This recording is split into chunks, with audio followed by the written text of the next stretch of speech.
दोस्तों, आज supreme court ने एक बहुत महत्वपूर्ण फैसला दिया है। वो फैसला है 1991 के धार्मिक पूजा स्थलों के बारे में, जो कानून है उसके बारे में। जैसा कि हम जानते हैं 1991 में पार्लियामेंट में एक एक्ट पास हुआ था जिसके अनुसार बाबरी को छोड़कर, राम जन्मभूमि मस्जिद को छोड़कर बाकी जो भी पूजा के स्थल हैं उनकी परिस्थिति में कोई बदलाव नहीं किया जाएगा। जो जैसा है 15 अगस्त 1947 को, वो उसी प्रकार का रहेगा। अब ये एक बहुत महत्वपूर्ण कानून था। इसकी पृष्ठभूमि क्या थी? इसकी पृष्ठभूमि चल रही थी कि बहुत सालों से जो बाबरी मस्जिद पर विवाद चल रहा है, जो लोग दावा कर रहे हैं कि यहाँ भगवान राम का मंदिर था, उसको तोड़कर बाबर ने वहाँ एक मस्जिद बनवाई। उसी के चलते 1949 में इस मस्जिद में राम लल्ला की मूर्तियों को रखवाया गया। और राम लल्ला की मूर्तियों को रखवाया गया तो पंडित जवाहरलाल नेहरू जो प्रधानमंत्री थे, उन्होंने कहा ये मूर्तियों को फौरन यहाँ से हटाया जाना चाहिए। यहाँ मैं एक बात जोड़ दूं कि उस दिन तक मस्जिद में नमाज पढ़ी जाती थी। अब दूसरे दिन से पंडित नेहरू के कहने के बावजूद जो स्थानीय कलेक्टर के नैयर थे, जो बाद में भाजपा, उस समय जो भारतीय जनसंघ थी, भाजपा का पुराना रूप, उसकी सीट पर चुनकर लोकसभा के सदस्य भी बने। खैर, उन्होंने मूर्तियों को बाहर निकालने से इनकार कर दिया और मामला वहीं फंस गया। बाद में कानूनी प्रक्रिया चालू हुई। दोनों तरफ से बहुत बड़े बड़े पक्षों ने अपनी दलील रखी, पहले यहाँ राम मंदिर था या नहीं था, और उसी के चलते देश का वातावरण बहुत खराब होने लग गया। इसी बीच 1980 के दशक में एक संत सम्मेलन हुआ।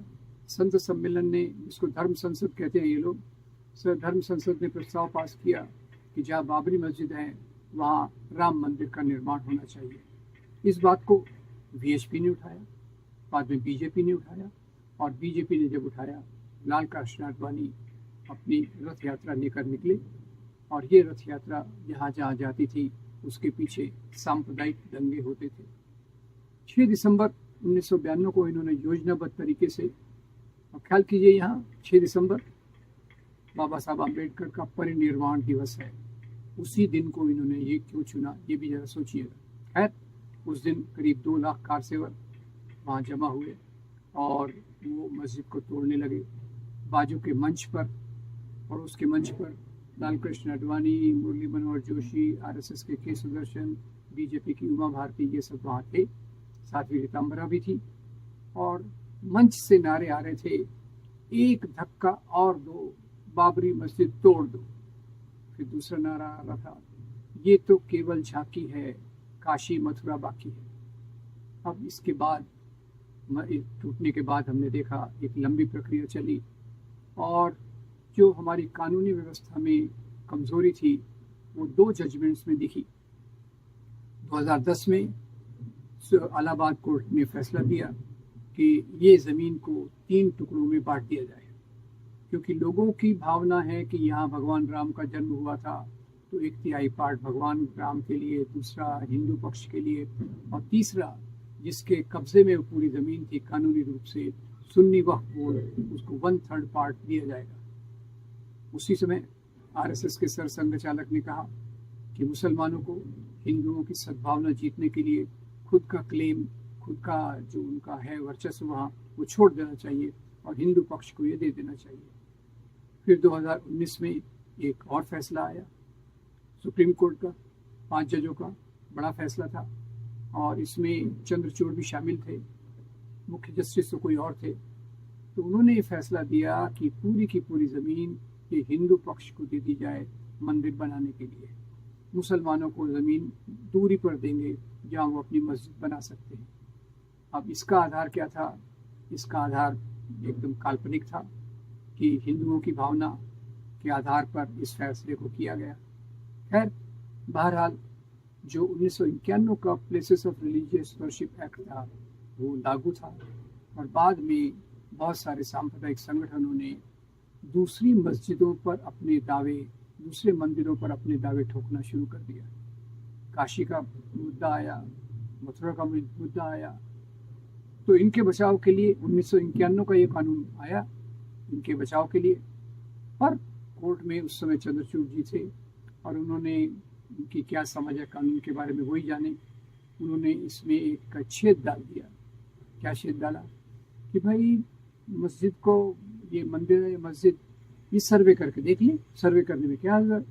और उसी सर्वे में मैं बड़े आश्चर्यचकित रह गया कि वहाँ जो अंदर पानी का हौज बना हुआ था उसमें एक फव्वारा था। तो इन लोगों ने दावा किया कि वो तो शिवलिंग की मूर्ति है। अब ये बड़े आश्चर्य की बात थी। मथुरा में ऐसा ही हुआ।